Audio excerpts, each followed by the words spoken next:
Hello, YouTube. Does this ever happen to you when you have your, I don't even know what kind of TV this is, the VIZIO TV, yes. And you want to open like an app and you're hitting OK and it's not fucking doing anything, no matter how many times I press OK? Well, let me show you how to fix that. You see, you hit the little gear button right here. And for some reason, in the settings menu, I don't know why, but in the settings menu, the OK button works. So you want to go down to Reboot TV and you hit OK. And you just reboot the TV. And it'll fix itself. Hey, Simba. Hey, Simba. Simba. Simba, Simba, Simba, Simba. Simba.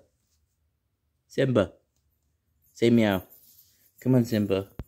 Say meow.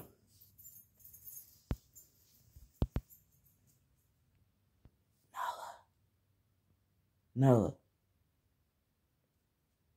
Nala. Hi, Nala. Alright, it finally finished rebooting.